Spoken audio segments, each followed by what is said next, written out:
Namaku Nadia. Usia 37 tahun. Aku tinggal di Jakarta bersama suamiku, Rizal, dan anak semata wayang kami, Rafa, yang sekarang duduk di bangku SMP. Rumah tanggaku terlihat seperti mimpi yang menjadi nyata, rumah besar di perumahan elit, suami yang mapan sebagai pemilik beberapa ruko dan lahan usaha, serta seorang anak yang cerdas dan sopan. Tapi semuanya berubah. Dan anehnya, perubahan itu datang dari seseorang yang bahkan tak pernah kuanggap sebagai ancaman, adik tiriku sendiri, Sari. Sari bukanlah adik kandung.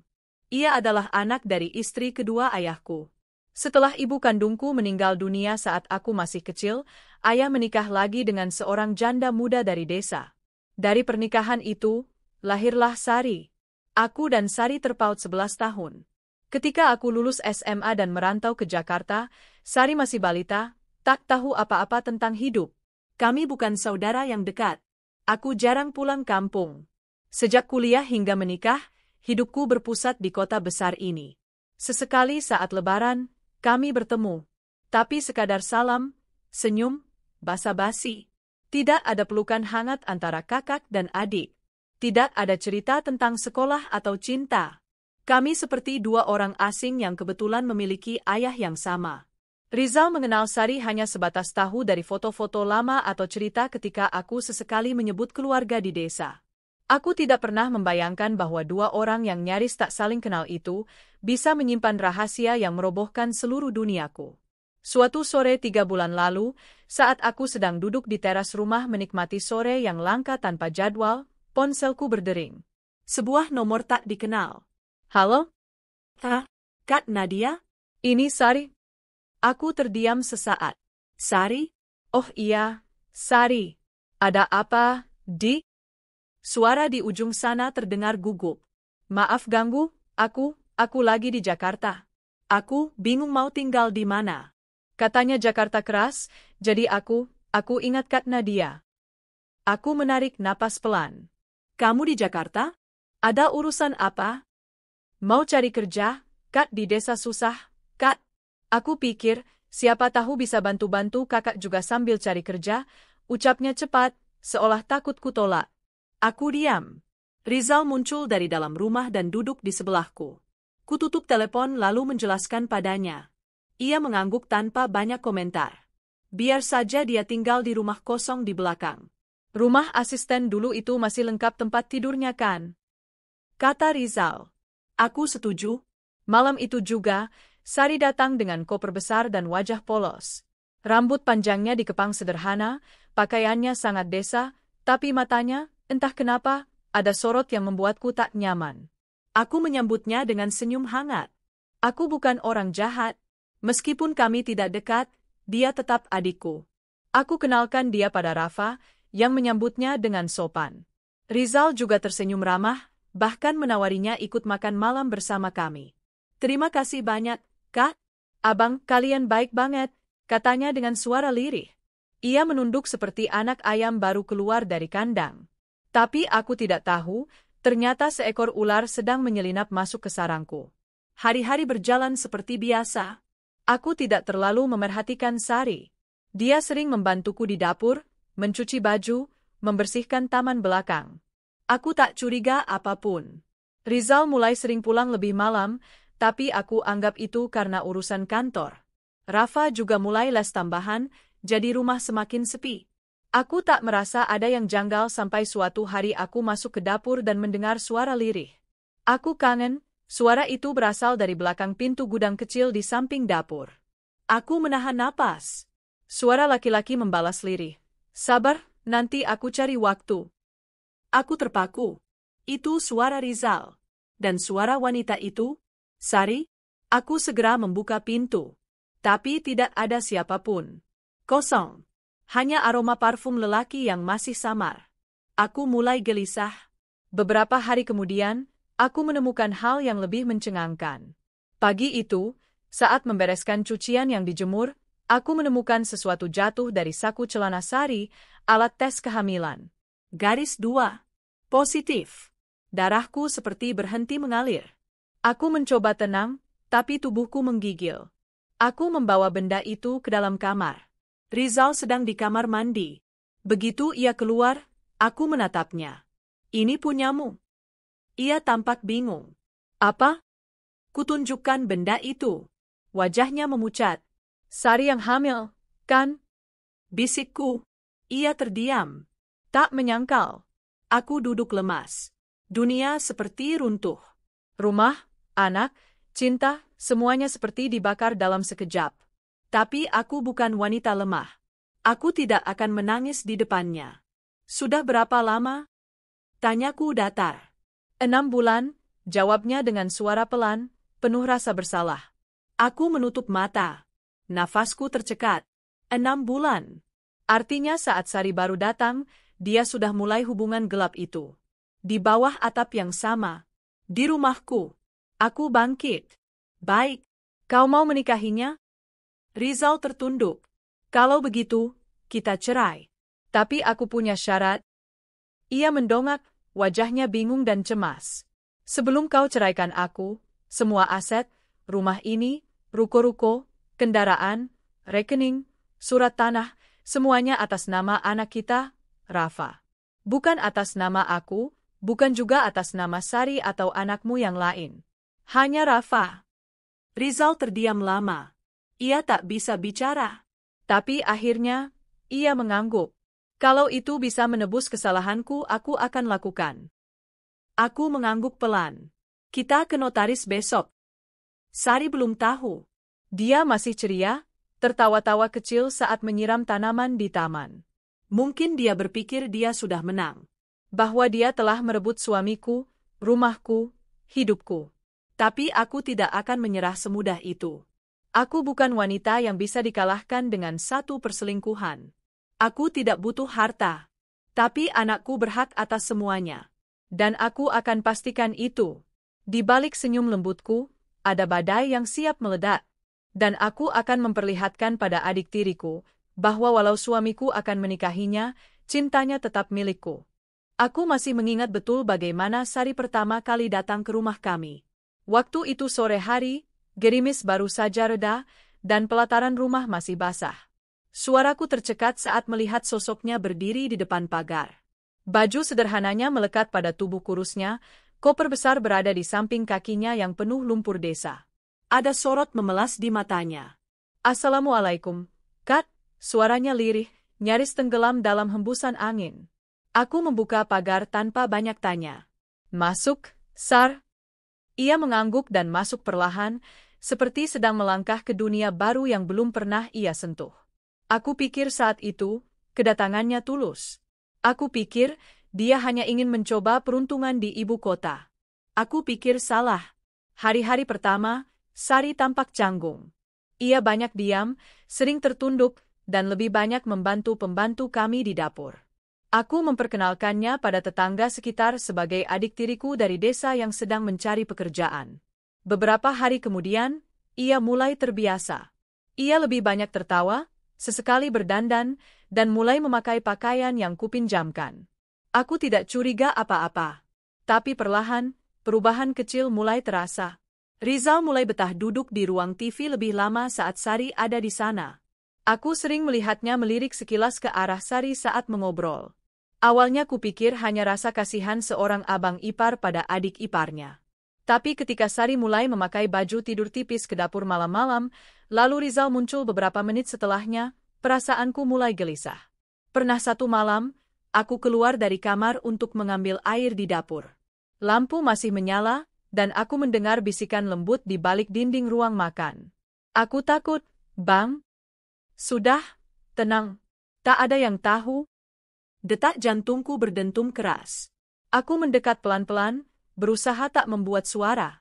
Tapi sebelum aku bisa melihat lebih jauh, langkah kaki bergegas dan suara kursi terseret membuyarkan semuanya. Sari muncul, kaget melihatku. Kak, kakak belum tidur? Tanyanya gugup. Aku menatapnya dalam diam. Mau ambil air? Oh, ya, aku juga tadi lapar, jadi bikin teh, ujarnya sembari berjalan melewatiku cepat-cepat. Aku tak menanggapi. Tapi malam itu, aku tak bisa tidur. Suamiku berubah. Sari berubah. Rumah ini berubah. Suatu pagi, saat aku sedang duduk di ruang kerja, Rafa menghampiriku sambil mengernyit. Emah, tadi malam papa ke rumah belakangnya? Aku menoleh. Kenapa kamu tanya begitu? Soalnya waktu aku ke belakang ambil raket, aku lihat lampunya nyala. Tapi pas aku panggil Tante Sari, yang keluar malah papa. Hatiku mencelos. Aku tersenyum datar. Mungkin papa bantu Tante Sari benerin keran. Rafa mengangguk, polos. Namun malam itu, aku menunggu. Di balik tirai jendela lantai 2, aku mengawasi rumah kecil di belakang halaman, bekas rumah pembantu yang sekarang dihuni Sari. Dan benar saja, sekitar pukul 11 malam, bayangan Rizal terlihat berjalan menuju sana. Tak lama kemudian, pintu dibuka, dan Rizal masuk tanpa ragu. Dadaku sesat. Tanganku menggenggam tirai erat. Aku ingin membongkar mereka saat itu juga. Tapi aku tahu, kemarahan hanya akan membuatku kalah. Aku butuh bukti. Dan aku butuh strategi. Hari demi hari, aku menahan diri. Aku tetap tersenyum pada Sari saat sarapan. Tetap menyapa Rizal seperti biasa. Tapi dalam diam, aku mengatur segalanya. Aku mulai mengalihkan sebagian besar aset usaha Rizal ke nama anak kami, Rafa. Perlahan dan diam-diam. Dan akhirnya, seperti yang sudah kutuliskan sebelumnya, hari itu datang. Tes kehamilan di kamar mandi. Pengakuan dari bibir mereka sendiri. Pengkhianatan yang tak bisa dimaafkan. Aku tahu banyak wanita akan menangis meraung-raung, mengusir adik tirinya dan memaki suaminya. Tapi tidak aku. Aku ingin mereka berpikir mereka menang, sebelum akhirnya kuhancurkan harapan mereka dengan satu keputusan dingin. Sari duduk di ruang tamu sore itu. Perutnya mulai membuncit. Ia terlihat manis, mengenakan gamis longgar dan selendang kecil di bahunya. Ia sedang memegang ponsel dan tertawa-tawa kecil. Begitu melihatku, tawanya hilang, berganti wajah manis pura-pura polos. Kak Nadia, ada yang bisa aku bantu? Aku duduk di hadapannya, tersenyum. Tidak, Sar. Tapi aku ingin bicara. Ia tampak gugup. Bicara soal apa? Aku meletakkan secarik kertas di meja. Aku tahu kau hamil. Aku tahu siapa ayah dari anakmu. Dan aku tahu kalian sudah berselingkuh sejak kau tiba di rumah ini. Matanya membesar. Wajahnya pucat. Kak, aku enggak bermaksud. Kak, aku waktu itu Rizal yang... Aku mengangkat tangan. Aku tidak peduli siapa yang mulai. Yang jelas, kau berdua mengkhianatiku. Tapi aku bukan wanita yang akan berteriak dan mengusirmu. Sari menggigit bibirnya, terlihat bingung. Aku akan minta cerai. Dan Rizal akan menikahimu. Itu keinginanmu, kan? Wajahnya sedikit berseri. Tapi, kakak yakin? Aku tersenyum kecil. Tapi sebelum itu, semua harta milik Rizal akan dihibahkan untuk Rafa. Semua, tanpa tersisa. Sari terdiam. Terpaku. Tidak akan ada 1 rupiah pun untukmu. Tidak 1 rumah, tidak 1 lahan. Rizal akan menikahimu karena tanggung jawab. Tapi harta tetap milik anakku. Dan aku akan pastikan itu. Sari menggeleng panik. Tapi, Kak, aku juga mengandung anaknya. Anak yang kau dapat dari hubungan gelap? Aku tak peduli. Air matanya mulai jatuh. Kak Nadia, jangan begitu, aku juga butuh masa depan. Aku berdiri. Kau menghancurkan masa depan orang lain duluan, Sari. Beberapa hari kemudian, kami resmi menghadap pengacara. Rizal menandatangani akta hibah dan surat warisan. Semua aset, mulai dari rumah utama, mobil, rekening, sampai saham di 2 perusahaan kecil, semuanya atas nama Rafa. Rizal diam. Ia tak bicara sepatah kata pun selama proses itu. Aku tahu ia malu. Tapi bukan malu pada Sari, ia malu padaku. Malu pada Rafa. Begitu surat selesai, aku berdiri, menatap Rizal dengan tenang. Kita bisa ajukan gugatan cerai minggu depan. Aku akan mengurus semuanya. Ia menunduk. Maaf, Nak. Aku menatapnya tajam. Jangan minta maaf. Jalani saja tanggung jawabmu. Minggu berikutnya, aku pergi dari rumah itu bersama Rafa. Kami tinggal di apartemen kecil yang juga sudah kuhibahkan atas nama Rafa sebelumnya. Aku memulai hidup baru, tanpa air mata, tanpa dendam, tapi dengan tekad membara bahwa aku tidak akan kalah oleh wanita licik seperti Sari. Sementara itu, Sari tinggal di rumah utama bersama Rizal. Ia pikir dia menang. Ia pikir dia berhasil menggeserku dari hidup suamiku. Tapi tak lama lagi, Sari akan tahu, apa yang ia raih bukanlah kemenangan, tapi kehampaan. Rumah itu kini bukan milikku lagi. Bukan tempatku pulang, bukan ruang hangat yang dulu kucintai. Setelah proses perceraian selesai, aku benar-benar menyerahkan semua, bukan karena aku lemah, tapi karena aku sudah punya rencana besar. Semua harta yang mereka pikir telah mereka rebut, sudah lebih dulu kuamankan. Dan bukan untukku, melainkan untuk Rafa, anakku satu-satunya. Rizal mungkin sudah menikahi Sari, tapi aku tahu hati dan nuraninya remuk oleh rasa bersalah. Bukan karena kehilangan aku sebagai istri, tapi karena ia kehilangan kehormatan sebagai ayah di mata anaknya sendiri. Sudah 2 minggu sejak aku dan Rafa pindah ke apartemen. Kami memilih tempat sederhana, tidak terlalu mewah, tapi nyaman. Rafa tumbuh semakin dewasa dalam diamnya. Ia jarang bicara soal ayahnya, tapi dari matanya aku tahu ia kecewa. "Ma," katanya suatu malam di meja makan. Aku menoleh lembut. "Ya, sayang? Papa benar-benar tinggal sama Tante Sari sekarang?" Aku menarik napas dalam-dalam. "Iya, Nak." Rafa menunduk.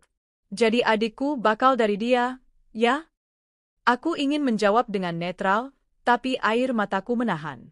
"Iya, tapi kamu tetap satu-satunya anak papa yang akan punya semua warisan dan hak." "Bukan itu yang aku pedulin, Emma, aku cuma..." Ia berhenti, menatapku. "Papa berubah, ya?"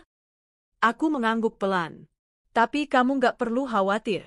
Kamu masih punya mama, dan mama akan jaga kamu sampai kapanpun." Ia mengangguk dan menunduk, mencoba tegar. Hatiku remuk, tapi aku tahu kami akan melewati semua ini bersama. Sementara itu, di rumah besar yang dulu pernah jadi milikku, Sari mulai menikmati peran barunya sebagai nyonya rumah. Ia mengatur rumah dengan gaya barunya, bunga-bunga desa dipajang di ruang tamu, taplak-taplak berenda menghiasi meja makan, dan ia mulai mengundang teman-teman lamanya dari kampung untuk berkunjung. Namun ada yang berbeda. Rizal tidak bahagia. Setiap kali Sari berbicara padanya, tatapan Rizal kosong. Ia menjawab seperlunya. Bahkan tidur pun mereka pisah kamar. Sari mulai merasa tidak nyaman, tetapi menahan. Ia berpikir, lambat laun, Rizal akan mencintaiku. Yang ia tidak tahu, cinta itu sudah habis, dan rasa hormat pun telah musnah. Puncaknya terjadi 2 minggu setelah pernikahan mereka. Pagi itu, Sari tanpa sengaja masuk ke ruang kerja Rizal yang tak pernah boleh diganggu. Ia ingin memberitahu bahwa makanan pagi sudah siap.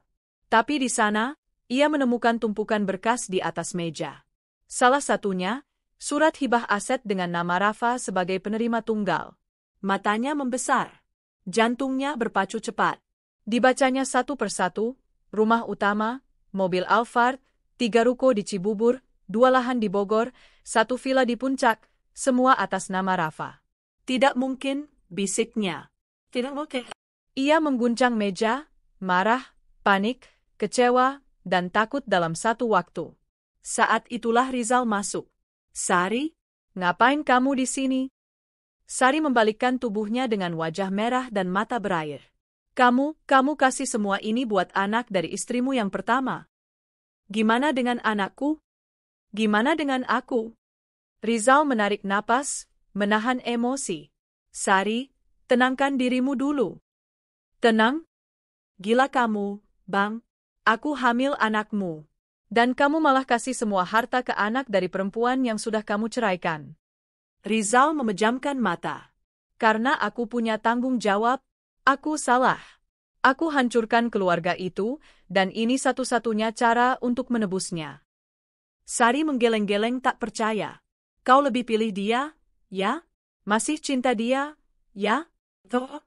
Rizal menatap lurus ke mata Sari. "Iya, aku masih cinta Nadia. Dan akan selalu begitu. Tapi aku juga bertanggung jawab padamu. Itu kenapa aku nikahi kamu.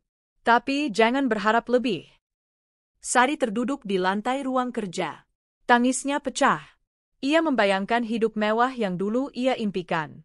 Ia yakin ia akan menggantikan posisi Nadia sepenuhnya.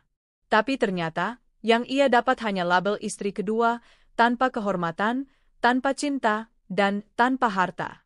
Ia teriak, dia pasti yang minta kamu kasih semua ini ke anaknya. Ini semua rencana dia, kan? Dia cuma pura-pura ikhlas, pura-pura bijak. Dia licik. Rizal menjawab dingin, dia tidak licik.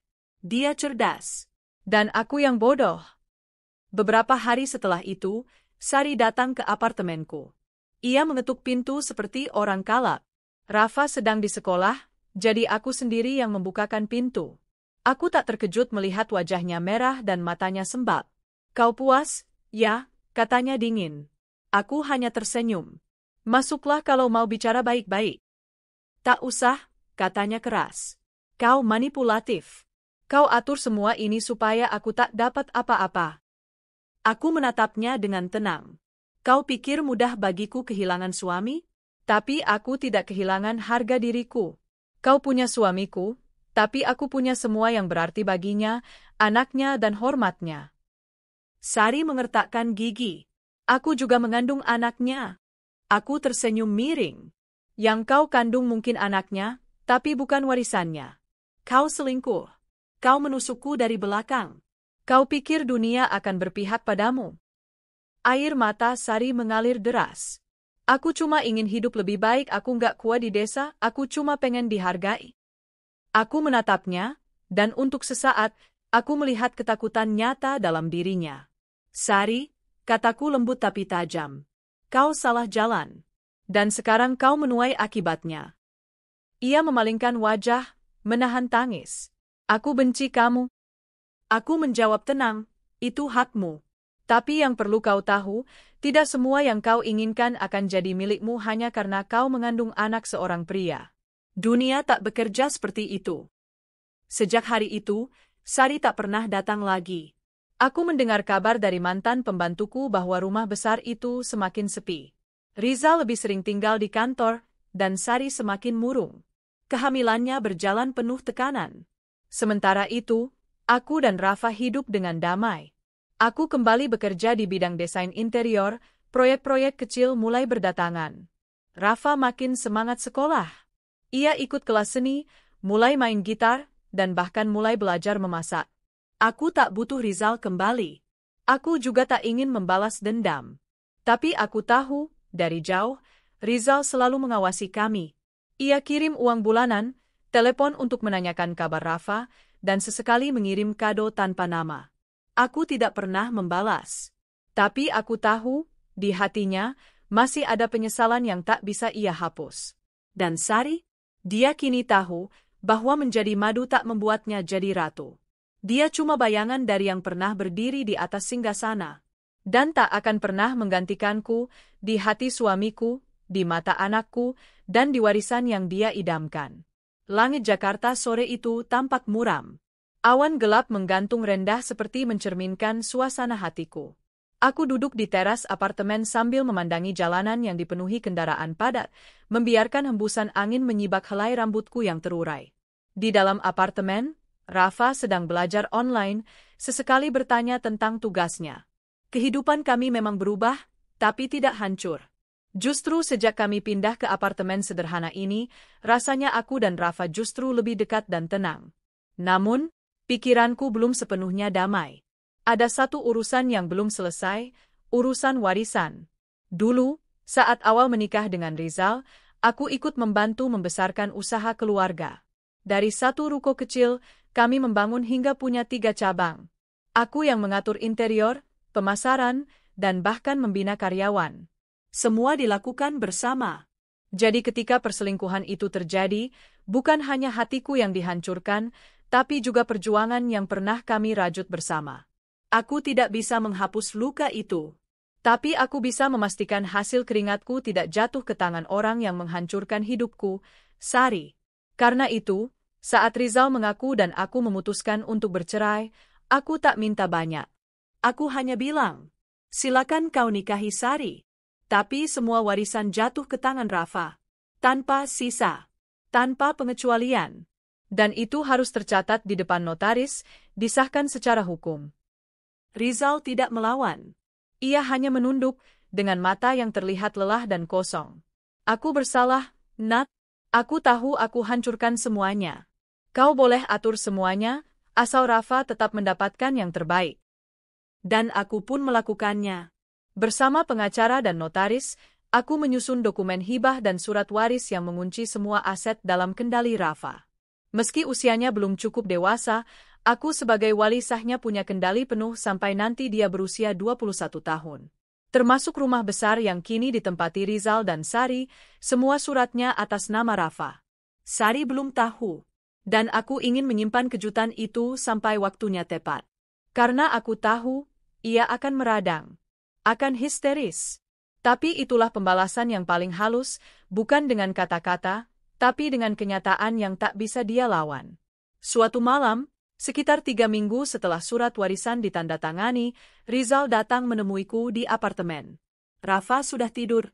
Aku membuka pintu dan mendapati Rizal berdiri di depan, wajahnya kusut, pakaian tak serapi biasanya. Ia tampak lebih kurus. Ada perlu apa? Tanyaku datar. Aku cuma mau lihat Rafa dan bicara sebentar sama kamu. Aku membuka pintu lebih lebar. Masuklah. Rizal duduk di sofa, menggenggam kedua tangannya di atas lutut. Sesekali ia menatap ke arah kamar Rafa yang lampunya sudah dimatikan. Apa kabar dia? Tanyanya lirih. Baik. Sekolah lancar. Dia makin dewasa. Tapi dia kecewa. Rizal mengangguk pelan. Aku bisa rasakan itu. Lalu ia diam lama. Aku menunggu. Aku merasa kosong, Nat, katanya akhirnya. Sari, dia bukan kamu. Rumah itu, tak ada jiwanya. Aku tak bisa nyaman di sana. Aku tidur di kamar sendiri. Kami jarang bicara. Bahkan saat dia bicara soal anak yang dikandungnya, aku tak tahu harus merasa apa. Aku memandangnya tanpa emosi. Kau yang memilih jalan itu, Rizal. Aku tak memaksamu. Benar, ia mengangguk, menunduk dalam. Tapi aku ingin kamu tahu, kalaupun aku harus jalani semua ini, aku tetap akan penuhi semua yang kau minta. Rafa tetap pewaris tunggal. Aku janji. Sari tidak akan dapat apa-apa. Aku mengangguk pelan. Bagus. Pastikan kau pegang janji itu. Karena itu satu-satunya bentuk tanggung jawabmu yang tersisa. 2 hari setelahnya, seperti yang kuduga, badai pun datang. Pagi-pagi sekali, aku menerima telepon dari nomor tak dikenal. Aku hampir tidak mau mengangkatnya, tapi entah kenapa jari ini menekan tombol jawab. Ternyata Sari. Kau puas, ya? Kau puas melihat aku seperti ini? Aku menarik napas panjang. Tenang, Sar. Ada apa? Kau manipulatif. Kau buat Rizal menandatangani semua surat itu. Rumah, tanah, ruko, bahkan mobil. Semuanya atas nama Rafa. Bagaimana dengan aku? Aku istrinya sekarang. Aku menjawab datar, dan aku adalah ibu dari anak kandung pertama Rizal. Anak yang lahir dari pernikahan sah dan utuh. Anak yang tumbuh bersama ayah dan ibunya hingga kini. Kau datang hanya sebagai pelengkap, setelah pengkhianatan. Sari menangis. Aku hamil anaknya juga. Aku juga berhak. Anak yang kau dapat dari pengkhianatan, Sar. Dunia tidak berpihak pada wanita yang mencuri. Sari mulai berteriak. Kau perempuan licik. Kau pura-pura sabar, tapi di belakang kau atur semuanya. Kau pikir kau menang? Aku menjawab dengan suara tenang tapi menusuk. Aku tidak menang karena aku mencuri. Aku menang karena aku mempertahankan yang memang milikku. Lalu kututup telepon. Aku tak butuh mendengarnya meraung. Luka yang ia rasakan sekarang adalah bayaran dari kejahatan yang ia perbuat dalam diam. Hari itu, Sari kembali ke rumah besar seperti orang gila. Ia menuduh Rizal tak adil.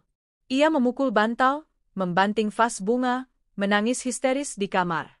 Rizal hanya duduk diam, membiarkannya. Tapi kali ini, ia tidak membela. Sudahlah, Sar. Ini memang konsekuensinya. Konsekuensi? Kau menyebut ini konsekuensi? Kau menyiksaku? Sari, Rizal menatapnya tajam. Kau tahu kenapa aku tak bisa mencintaimu sepenuhnya? Karena kau hadir dari kebohongan, dari pengkhianatan. Aku yang salah. Aku yang lemah. Tapi aku harus membayar semuanya dengan kehilangan perempuan yang benar-benar mencintaiku. Sari terdiam. Untuk pertama kalinya, ia sadar bahwa pernikahan ini bukan kemenangan. Ini adalah hukuman. Seminggu kemudian, Rafa pulang sekolah sambil membawa undangan lomba dari sekolah. Ia akan ikut lomba pidato antar SMP tingkat kota. Aku tersenyum bangga. Apa temanya, Nak? Pengorbanan ibu, jawabnya malu-malu. Hatiku hangat. Aku tahu, luka ini tak sia-sia. Anak itu melihat semua, dan kelak, dialah yang akan membawa namaku naik kembali, bukan karena balas dendam, tapi karena cinta. Aku tak tahu bagaimana nasib rumah besar itu ke depan. Tapi satu hal pasti, semua sudah terikat secara hukum. Jika Rizal meninggal, seluruh harta langsung jatuh ke tangan Rafa. Jika Rizal sakit atau bangkrut, Sari tak punya kekuatan hukum apa-apa untuk menuntut hak.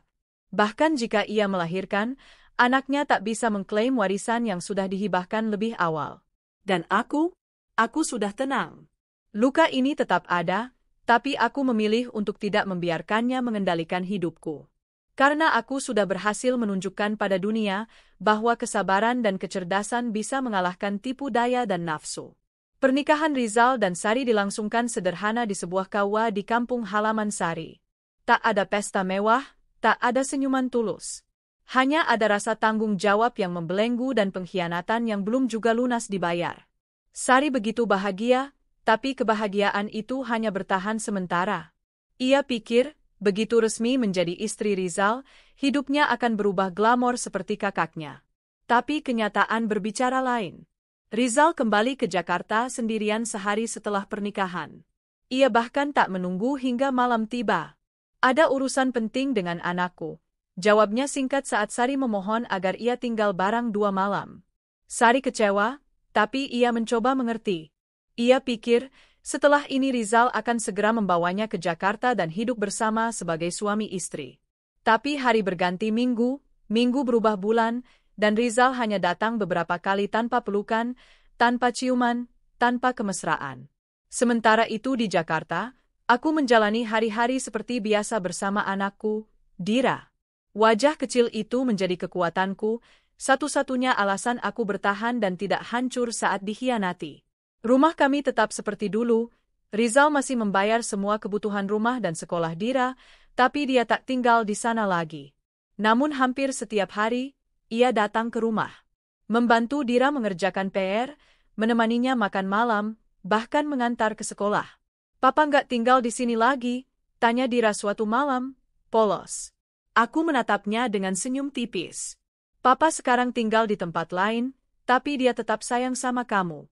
Kamu anak papa satu-satunya.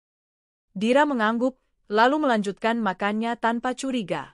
Ya, hanya Dira. Karena anak yang dikandung Sari belum lahir, dan lebih dari itu, Rizal sudah menetapkan semuanya. Semua warisan, seluruh aset perusahaan, saham, tanah, rumah, semuanya atas nama Dira. Tidak ada yang tersisa untuk siapapun, termasuk anak yang dikandung Sari. Di desa, Sari mulai merasa aneh. Rizal tak pernah benar-benar bersikap seperti suami. Ia tak pernah menginap, tak pernah menyentuhnya lagi setelah malam pernikahan. Bahkan, saat Sari kirim pesan ingin dibelikan baju hamil, Rizal hanya menjawab, "Nanti, aku kirim uang." Tapi uang itu tak pernah sampai. Ia tetap mengirim nafkah secukupnya, tapi tak seperti yang dibayangkan Sari. Tak ada kartu ATM pribadi, tak ada mobil baru, apalagi rumah megah di Jakarta. Sari tak tahan. Ia memutuskan menyusul ke Jakarta. Tanpa sepengetahuan Rizal, ia datang ke rumah yang dulu ia tinggali bersama kakaknya, kini hanya dihuni oleh Nadia dan Dira. Pagi itu, aku sedang menyapu halaman saat sebuah mobil sewaan berhenti di depan pagar. Dari dalamnya turun Sari dengan perut buncit, wajah pucat, dan mata merah. Ia berdiri mematung menatapku, sebelum akhirnya berkata dengan getir, "Aku mau bertemu suamiku." Aku memandangnya tanpa emosi. Dia tidak tinggal di sini.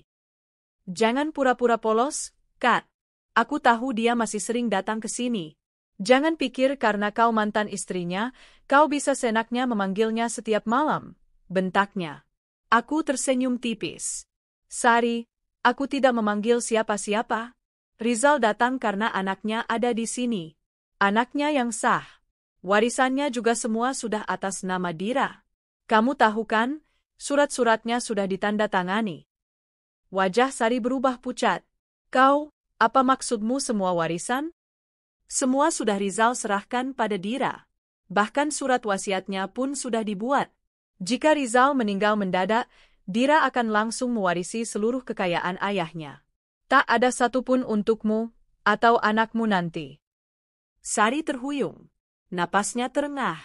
Tidak mungkin. Rizal janji akan menafkahiku, dia janji akan memberiku rumah, kehidupan seperti dirimu. Ya, dia menafkahimu. Tapi kamu hanya tanggung jawab, Sari. Cinta itu tetap milikku. Tangis Sari pecah. Ia menjerit, menuduhku merayu Rizal agar kembali, menuduhku memperalat anakku demi harta. Tapi semua ucapannya terdengar seperti suara tumpul yang tak menyentuh hatiku. Aku tidak perlu merayu, kataku tenang. Karena meskipun aku yang diceraikan, aku tetap istri di hatinya. Kamu hanya orang yang dia nikahi karena tanggung jawab, bukan karena cinta. Kalau kau pikir dengan hamil kamu bisa merebut semuanya, kamu terlalu naif. Sari lunglai di teras rumahku. Tetangga mulai mengintip dari jendela. Aku membiarkannya menangis di sana, membiarkannya merasakan rasa sakit yang dulu ia tancapkan dalam hatiku. Tapi aku tidak balas dendam dengan kata-kata kotor. Aku balas dengan kebenaran yang menyakitkan. Malam itu, Rizal datang. Dira sedang tidur. Aku duduk di ruang tamu dengan secangkir teh saat Rizal masuk dengan wajah lelah. Sari datang ke rumah, kataku datar. Aku tahu. Dia menghubungiku.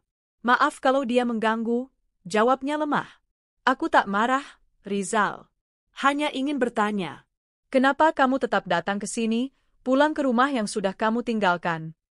Rizal menatapku dengan mata berkaca. Karena aku tidak pernah benar-benar pergi, Nat. Kamu masih rumahku. Kamu masih hatiku. Aku terdiam. Bagian dalam diriku masih hancur, tapi entah mengapa aku tak lagi merasa ingin menangis. Semua sudah aku dapatkan, kejujuran, kekuasaan, bahkan pengakuan. Sari boleh menjadi istri sahnya sekarang, tapi aku yang masih memiliki cintanya. Jangan beri harapan, Rizal, kataku. Kamu sudah memilih. Hidupilah pilihanmu. Aku tidak pernah memilih dia, Nat. Aku hanya merasa bersalah. Tapi sekarang aku sadar, perasaan itu tidak bisa dipaksakan. Ya. Dan aku tidak akan menghalangimu bertanggung jawab.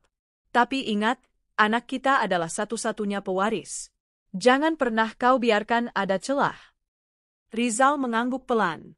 Ia tahu, tak ada ruang untuk negosiasi. Ia sudah menyerahkan semuanya demi tanggung jawab, dan aku pastikan semua akan jatuh ke tangan yang tepat, anakku. Hari-hari berikutnya menjadi neraka bagi Sari. Ia tinggal di rumah sewaan kecil di pinggiran kota Jakarta, tak berani pulang ke desa karena malu. Rizal memang mengirim uang untuk kebutuhan harian, tapi jauh dari harapannya. Tak ada rumah mewah, tak ada apartemen, tak ada harta gono gini. Dan yang paling menyakitkan, tak ada cinta. Di suatu malam, aku melihatnya duduk di warung makan pinggir jalan. Wajahnya muram, tubuhnya kurus meski masih mengandung. Aku tak berkata apa-apa, hanya melewatinya dengan tenang. Ia menatapku dengan penuh kebencian, tapi aku hanya tersenyum. Balas dendam terbaik adalah saat seseorang tahu dia telah kalah, tanpa perlu kita menyentuhnya sedikitpun. Sari menangis sepanjang malam itu. Tangisannya bukan hanya karena Rizal yang tak lagi bisa ia kuasai, bukan pula karena hidup mewah yang tak jadi kenyataan. Ia menangis karena sadar, dirinya telah masuk ke dalam lubang yang ia gali sendiri, dan kini tak ada yang mau menariknya keluar. Perutnya semakin besar, sementara uang yang dikirim Rizal semakin sedikit. Ia mulai menjual sebagian pakaian barunya, bahkan pernah menggadaikan cincin kawinnya untuk membayar kontrakan. Tapi lebih dari itu semua, ia mulai kehilangan satu hal yang paling ia banggakan, harga diri. Tak ada keluarga yang tahu nasibnya. Ibuku masih mengira Sari tinggal bersama Rizal di apartemen mewah. Sari terlalu malu untuk mengaku bahwa ia kini hanya tinggal di rumah petakan, tidur di lantai beralas tikar dan makan nasi bungkus yang tak selalu hangat. Ia terlalu gengsi untuk pulang, takut akan cemooh warga kampung yang dulu ia tinggalkan dengan sombong. Hari itu, hujan turun deras. Jakarta seperti menangis bersamanya. Di dalam kamar sempit yang pengap, Sari duduk memeluk perutnya yang sudah membuncit 9 bulan. Air matanya tak berhenti mengalir. Ia merasa sendiri, terlupakan, dan dibuang oleh semua orang yang dulu ia injak-injak demi kebanggaan semu. Sampai tiba-tiba, kontraksi itu datang. Sementara itu, di rumahku, aku sedang menyiapkan makan malam untuk Dira. Suasana hangat seperti biasa. Rizal belum datang karena katanya ada rapat di kantor. Tapi tak lama kemudian, teleponku berdering. Nomor tak dikenal. Aku hampir tak mengangkatnya, tapi entah kenapa, hatiku tergerak. Halo? Suster, Rumah Sakit Harapan Bunda. Ada pasien bernama Sari, sedang melahirkan. Kontaknya hanya nomor ini yang dia berikan. Aku terdiam. Bagaimana kondisinya? Kurang baik, Bu. Pasien tidak membawa uang, tak ada keluarga, dan kondisinya lemah. Kami butuh persetujuan tindakan operasi. Aku menggenggam ponsel erat-erat. Dalam hati, berkecamuk rasa aneh. Marah? Tidak. Kasihan? Mungkin. Tapi yang paling mendominasi adalah tanggung jawab sebagai manusia. Saya ke sana sekarang, kataku akhirnya. Di rumah sakit, aku menemui Sari di UGD. Wajahnya pucat, tubuhnya gemetar. Begitu melihatku, air matanya langsung jatuh deras. Ia menggenggam tanganku seakan aku adalah satu-satunya manusia yang tersisa di dunia ini. Kak, maaf, tolong, anakku, selamatkan anakku. Aku menatapnya tanpa dendam. Tenang, semua akan baik-baik saja. Aku menandatangani formulir operasi sesar darurat. Tak lama kemudian, tim medis membawa Sari masuk ruang tindakan. Aku duduk di ruang tunggu sendirian, sambil mengirim pesan singkat ke Rizal. Sari melahirkan. Rumah Sakit Harapan Bunda. Datanglah. 1 jam berlalu. Aku hanya menatap kosong ke arah dinding putih. Tak lama, seorang perawat keluar. Operasi berhasil. Bayi laki-laki. Tapi ibunya masih perlu pengawasan ketat. Tekanannya drop. Aku mengangguk. Entah kenapa, aku merasa lelah luar biasa. Tapi saat melihat bayi mungil itu, bersih, merah, dan menangis keras, aku tak bisa menahan haru. Ia tak bersalah. Ia lahir dari luka, tapi tidak layak untuk menanggung dendam siapapun. Tak lama, Rizal datang dengan wajah panik. Begitu melihatku menggendong bayi itu, ia langsung menghampiri. Anak kita? Tanyanya terbata.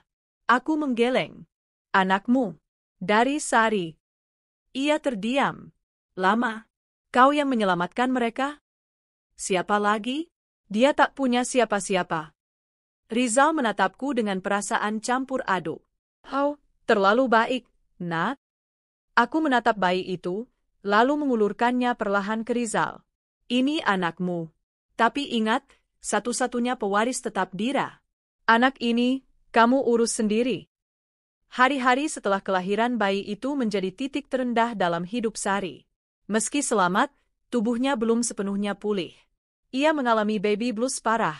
Setiap malam ia menangis histeris, merasa hidupnya sudah hancur total. Rizal memang menyewa pengasuh untuk membantu, tapi tetap saja Sari tak mampu menerima keadaan. Ia menuduhku telah mencuri kembali Rizal. Ia menyalahkanku atas hidupnya yang mengenaskan. Semua ini gara-gara kamu. Kamu yang membuatku seperti ini, teriaknya saat aku membawakan makanan ke rumah kontrakannya. Aku menghela napas panjang. Kau salah. Ini semua karena pilihanmu sendiri. Kau yang serakah, kau yang menghancurkan rumah tangga orang, dan kau yang terlalu percaya bahwa kehamilan bisa membuatmu menang. Sari membanting piring. Bayinya menangis keras. Aku segera menggendong si kecil dan mengelus punggung mungilnya. Sari, hidup tidak selesai sampai di sini. Kalau kau mau berubah, aku bisa bantu. Tapi kalau kau terus seperti ini, kau hanya akan membuat anakmu ikut hancur. Ia menangis. Kali ini lebih lirih. Lebih manusiawi. Beberapa minggu kemudian, Rizal datang menemuiku di rumah. Wajahnya terlihat lebih tenang, tapi juga letih. Nat, aku putuskan untuk membawa Sari dan anaknya keluar kota.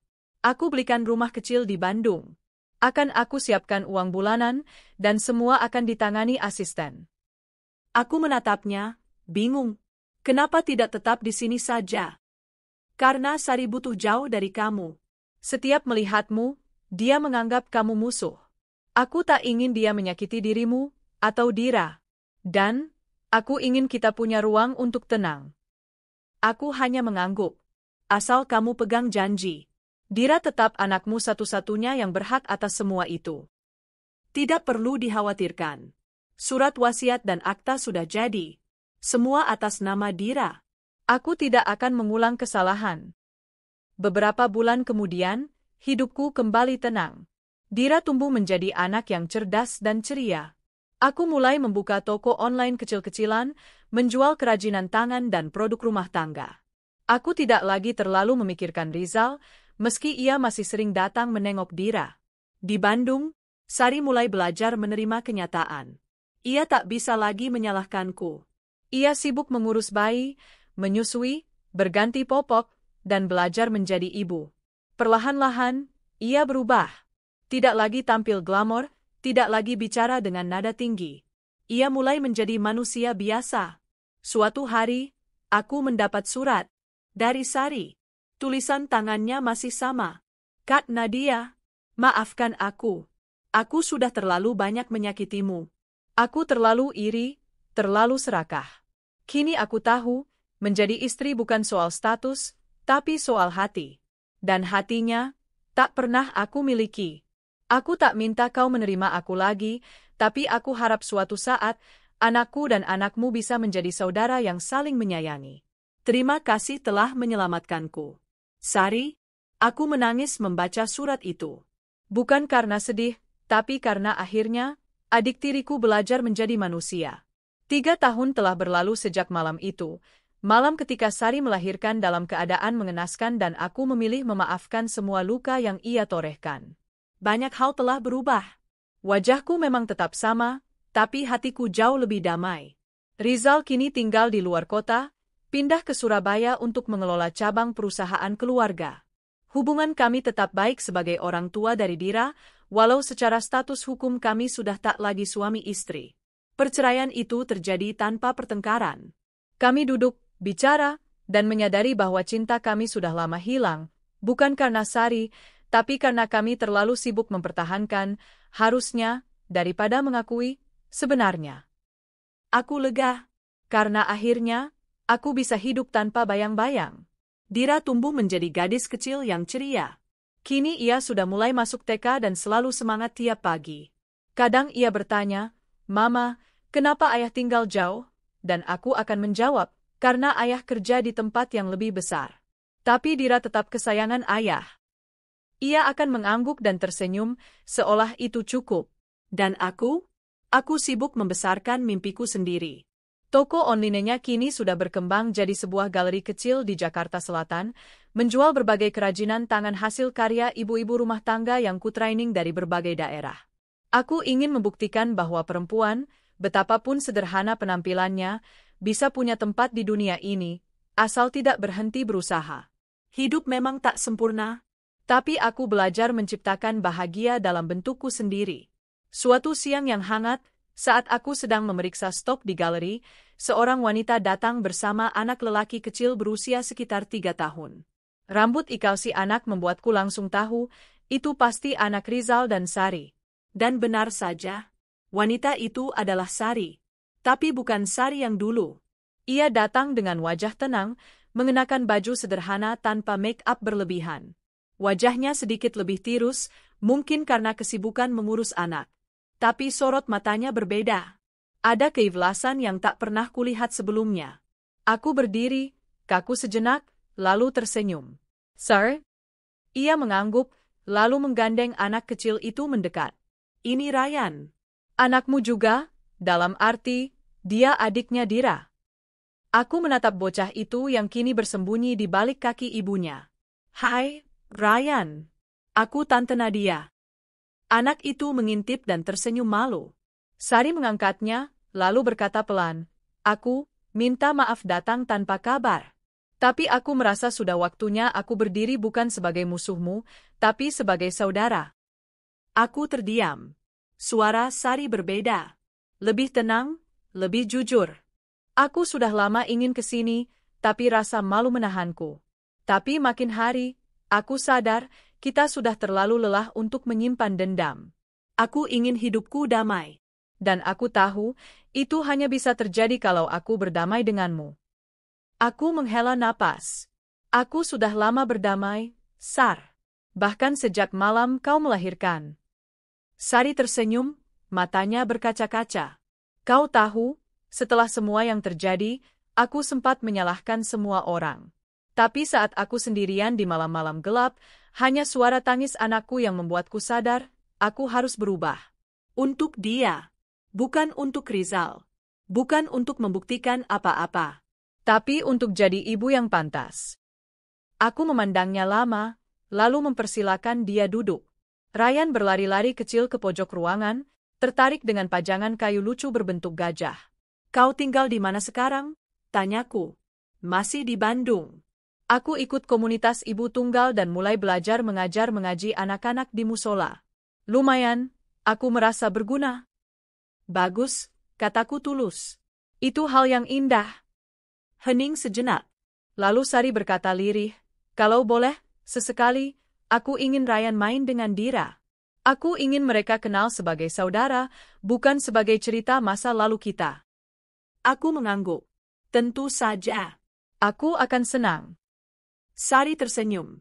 Senyum penuh penyesalan, tapi juga keberanian untuk memperbaiki. Beberapa bulan setelah itu, Ryan dan Dira sering bermain bersama.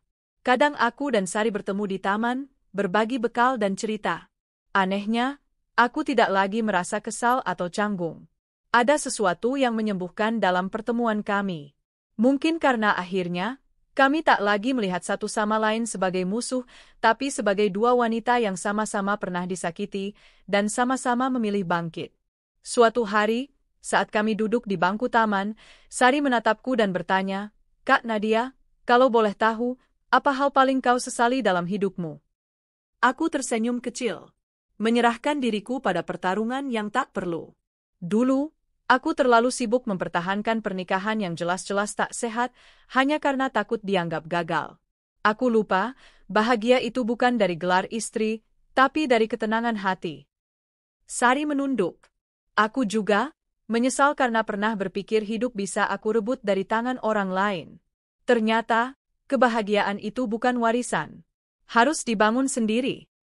Kami saling tertawa. Entah sejak kapan, tawa itu tak lagi terasa pahit. Kini, aku menjalani hidup sebagai single mom dengan tenang. Galeriku berkembang, aku mulai sering diundang menjadi pembicara komunitas perempuan. Aku ajarkan tentang penguatan diri, tentang bagaimana luka bisa menjadi bahan bakar untuk bangkit, bukan untuk membalas. Rizal sesekali datang, dan hubungannya dengan Dira baik-baik saja. Ia juga mulai lebih bertanggung jawab pada Ryan. Tapi antara aku dan dia, tidak ada lagi kata cinta. Dan anehnya, itu membuatku lebih lega. Suatu malam, saat aku menatap Dira yang tidur pulas, aku merenung. Hidupku tidak seperti dongeng. Aku tidak kembali bersatu dengan suami. Aku tidak jadi orang kaya raya atau tinggal di istana. Tapi aku bahagia, dalam bentukku sendiri. Bahagia karena aku memilih memaafkan. Bahagia karena aku tak lagi memendam dendam. Bahagia karena aku akhirnya tahu, menjadi perempuan tangguh bukan tentang berdandan mewah atau pamer kemewahan, tapi tentang bisa berdiri tegak meski jatuh berkali-kali. Dan Sari, adik tiriku yang dulu menjadi duri, kini berubah menjadi kawan yang tak kuduga. Kami memang bukan sahabat, tapi kami berdamai. Dan itu sudah lebih dari cukup. Karena bahagia tak selalu harus sempurna. Kadang cukup dengan damai, dan tidak sendiri lagi.